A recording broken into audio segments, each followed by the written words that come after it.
News, events, sports.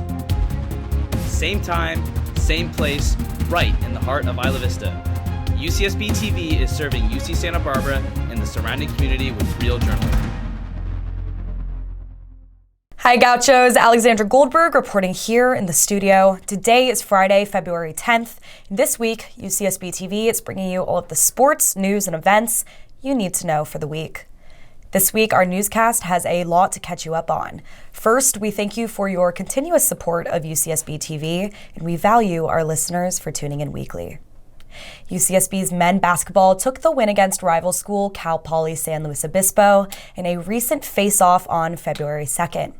We have sideline reporting, play-by-plays, and a post-game recap of that game. And stay tuned for a look at the Santa Barbara Humane Society to hear about some of the animal care and adoption services they offer. First up, anti-Semitic incidents shook UCSB's campus and disturbed the Jewish community. Hundreds of anti-Semitic flyers were found around houses and on doorsteps in Isla Vista, depicting harmful Jewish stereotypes and tropes, verbiage of pedophilia and racism, and Holocaust denial. Students in an Israeli politics class also faced harmful messaging that was written on a classroom chalkboard that same week. News anchor Rebecca Fairweather has the story. For the past week, hate speech and anti-Semitism have been plaguing UCSB students and the surrounding Isla Vista community. On January 30th, when UCSB students were entering their classroom, students in an Israeli politics class discovered hate speech written on the chalkboards that aimed to spread the message of anti-Semitism. The phrase written on the chalkboard perpetuates the sentiment of the total removal of Jews from the Jordan River to the Mediterranean Sea. The following day, hundreds of anti-Semitic flyers were distributed throughout homes and businesses in Isla Vista. These flyers contained messages of racism, homophobia, and promoted the ideology that the Holocaust was a hoax. Demonstrations promoting hate speech and actions have been on the rise within the UCSB campus and the surrounding Santa Barbara area. Students and officials have expressed their concern with this recent increase as it calls to question how safe students feel on campus and where we draw the line on free speech. I got to speak with UCSB Senator Tessa Veskler and co-chair of the Human Rights Board Rajiv Srinivasan and other students about their perspective on the safety and well-being of students following this event. As an openly Jewish, student leader on campus, of course, there's a fear of being discriminated against or being the victim of anti-Semitism, whether it's through microaggressions or actual violence. But I think it's also important to note that a lot of the time anti-Semitism kind of empowers me as a leader to continue to protect and defend my Jewish community. This type of anti-Semitism might be new in that it's coming from a super right-wing, white supremacist perspective, but there's also anti-Semitism that comes from the left, and there's microaggressions that happen on a daily basis to Jewish students that go unnoticed. Jewish students are often overlooked. They're often diminished and ignored. So I think that it's also important to note that only Jewish people can define what is and isn't anti-Semitism. It's important to acknowledge when Jewish students are telling you that they are afraid or that they're experiencing a form of hatred or discrimination. And I think also the university's lack of support during times like this, it becomes more evident, right? When there's a larger hate crime, we see the lack of university support. There's a lot of Jewish spaces off campus for students, but there's nothing on campus that fundamentally supports them as a minority community. The thing is that often speech breeds violence, right? And a quote that I heard recently that really stuck with me is that you have freedom of speech, but we don't have freedom of the violence that your words incite. So I think that when people speak on issues, they need to remember that. It's about recognizing the power of words and the discrimination that it can often create, whether it's for Jewish communities or other minority groups. So I recently authored a resolution that was passed unanimously by the UCSB Senate, condemning anti-Semitism and standing with the Jewish community. So this resolution had a positional element, but it also had directional elements, such as enforcing a relationship between the Jewish community and the DEI office. There's also been direct communication between myself and other Jewish community leaders with the vice chancellors, such as Margaret Klaun, as well as the chancellor, Henry Yang, So there has been active support and community efforts to work together. The point is to make sure that there's follow-up and that action is actually taken. It's important to show up for the Jewish community before anti-Semitism happens. We're getting so much support and so much coverage now that something horrible has happened. But the point is that the Jewish community has always placed an emphasis on education because we realize that is often our biggest form of activism. So if you see that the Jewish community is having an educational event, be there and know how to recognize anti-Semitism, know how to be a proactive supporter for the Jewish community. It's not just about when anti-Semitism happens. There's a very inclusive community on campus. I think there, like many other things, are people that try to disrupt that community, but I think that most people on campus are trying to create a good community that everyone can succeed and thrive in. I believe Associated Students is trying to be much more inclusive. I just think that there needs to be many more changes in the actual organization to become more inclusive. Holding more seminars and maybe workshops on racial inequities might be a good starting place for AS. I believe hate crimes affect these local communities by forcing the people who want to speak out against injustices in their community to silence themselves. And I believe that if we look at, say, the Egyptian government and how they treat the Coptic citizens, you see that they're afraid of speaking out because of how the government may view them and how they might imprison them or unjustly punish them. So I believe that hate crimes are aimed to try to silence the citizens, but I believe the way to overcome that is to fight through the injustices and try to get your voice out and heard to as many people as possible. Personally, as a Jew on the UCSB campus, I still feel very safe. I still would feel comfortable wearing Stars of David, putting a menorah in my window, practicing, going to Hillel, having a service at my home. But I am disappointed in our community, and if more anti-Semitic crimes, especially that turn into violence, occurred, I would definitely feel unsafe. My question is, what would happen if this were a hate crime against the African American community, or against the Asian American community, against the Latinx community? I don't know what the school does typically to this kind of violation and cruel behavior, but I would hope that it would be similar across all fronts. As anti-Semitism incidents have been on the rise lately, according to the Anti-Defamation League, we urge UCSB students to promote an idea of inclusivity and love for all. With UCSB TV, I'm Rebecca Hurtado Fairweather, your news anchor. That was news anchor Rebecca Fairweather reporting on the recent incidents of anti-Semitism on UCSB's campus and the surrounding community, Isla Vista. And now, sports reporter Ryan Greenberg reported live from the Thunderdome on February 2nd during the UCSB Cal Poly men's basketball game. UCSB taking home that victory. To you, Ryan. What's good, Gauchos? I'm here at the Thunderdome pregame for the game everyone's had circled on their calendar all season, the Blue-Green rivalry. Cal Poly is in town for an in-conference men's basketball matchup against our Gauchos, and there's a lot to be excited about tonight. In our first game since our heroic one-point victory at Hawaii, the Gauchos look to improve to 18-3 tonight. But rivals Cal Poly, despite their 7-15 record and only one conference win, will be looking to break some Gaucho hearts and steal a win on the road. Tonight's game is sure to be intense from start to finish, as rivalry games always are. The Gauchos have their sights set on a Big West championship and a March Madness berth, but Cal Poly will relish any opportunity to spoil the Gauchos' plans. Always one to watch for the Gauchos is A.J. Mitchell. He leads the team with 15.9 points per game and is supported by the likes of Miles Norris, Andre Kelly, and more. The Gauchos will look to shut down Cal Poly's Alamani Kimura, who leads their offense. It's important to remember that tonight's game is more than just a basketball game. This rivalry will be sure to bring the best out of the players, as bragging rights against top rivals are on the line for the rest of the year. All right, Gauchos, it is halftime, and we are currently up 35-27, thanks to some incredible shooting from UC Santa Barbara. The Gauchos are shooting 61% from the field and 60% from beyond the arc. Rebounding has helped Cal Poly stay in this game, especially early. However, the Gauchos have been winning the turnover battle, and that has compensated for some poor rebounding and allowed the Gauchos to maintain their lead. Very strong ball movement and very strong shooting has kept the Gauchos offense moving very well, and Cal Poly did get it within 5 with 2 minutes left in the half thanks to some good three-point shooting, but the Gauchos were able to make it an 8-point lead at halftime. Cole Anderson and Miles Norris are shooting very well, including 5 of 8 from beyond the arc. AJ Mitchell has been quiet with his scoring, but he has been playmaking for the Gauchos, recording 4 assists already. All right, what's going on, Gauchos? I'm here with Miles Norris, AJ Mitchell.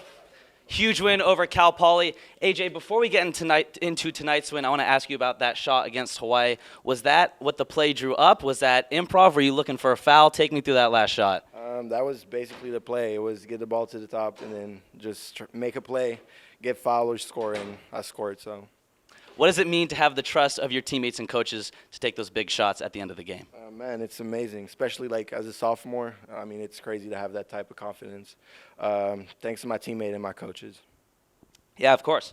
All right, Miles, this one's for you. So this game was a little bit closer than some people might have expected, but what does it mean for the team to get the opportunity to hone the skills to close out close games, especially knowing how valuable those skills are in March? You know, we're always going to get close games, especially at the end of the season.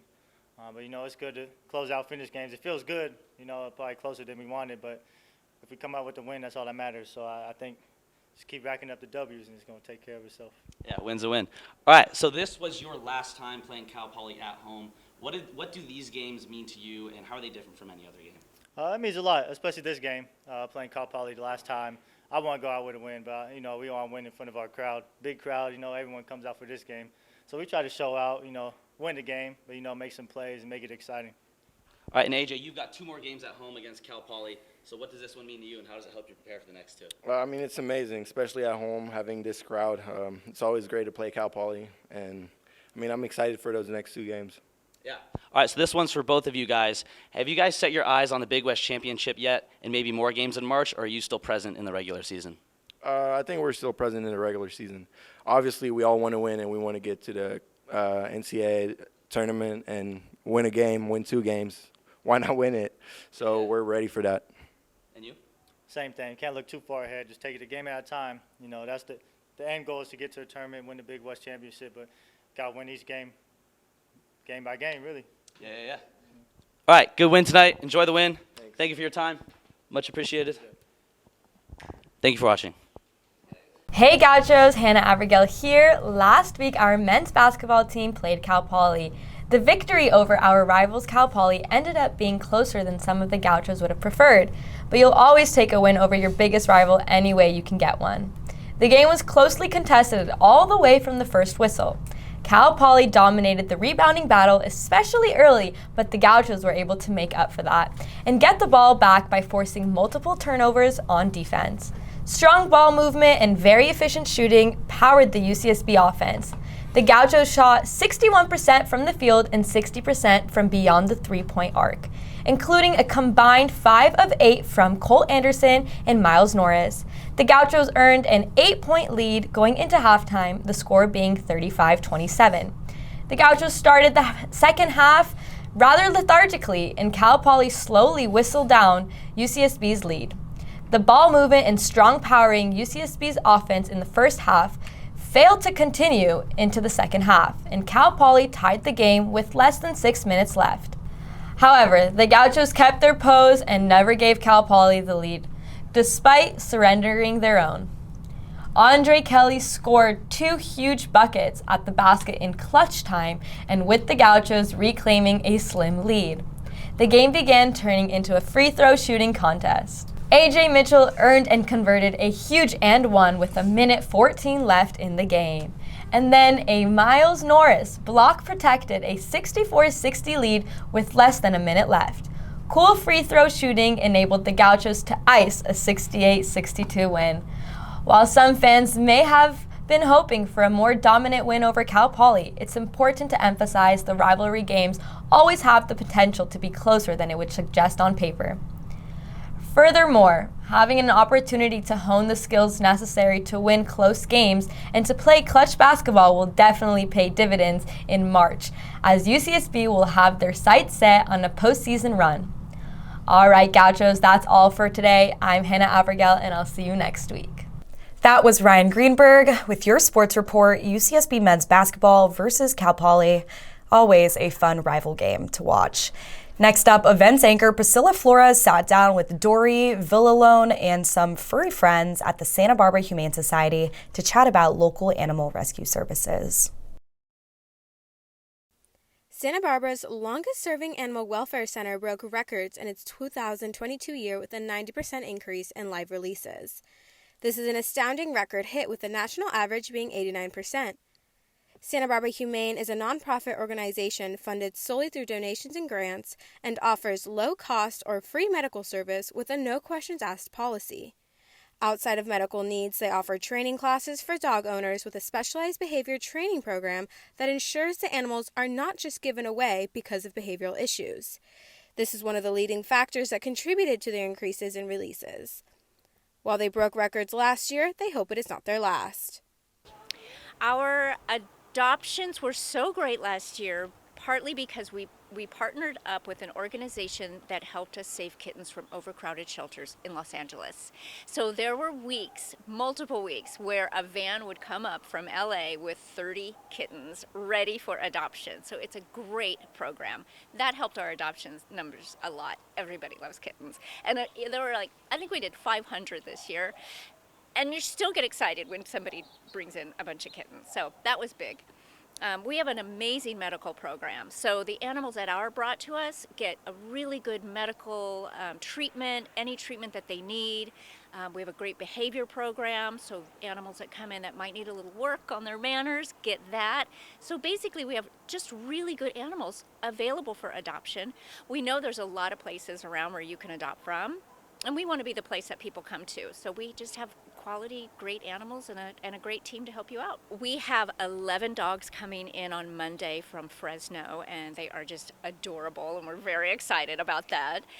We transfer dogs in from Santa Barbara County Animal Services on a regular basis, and just got, I think, about 9 cats from them this week. So it's about bringing in animals into Santa Barbara Humane, getting them through our medical process as quickly as possible, getting a behavior assessment done, and then the marketing, getting them up online and taking those phone calls and doing adoption counseling. So it's working every day, and we're open for adoption 7 days a week. While adoption might not be a commitment that someone can fully take on, the center also hosts foster programs. Well, our foster program is interesting right now in that it's really for animals that need maybe a break from the shelter, a long-term animal. We have a dog in here, for instance, Maximus. He's 14. He's been here for a few months. So he's in foster care. He's with us right now because his foster family is on vacation for the weekend. But he's a great example of a dog that can really benefit from just getting into a home and hanging out with somebody for a while. And then we put animals in foster care if they need to recover from medical treatment, amputated leg or heartworm treatment, something like that.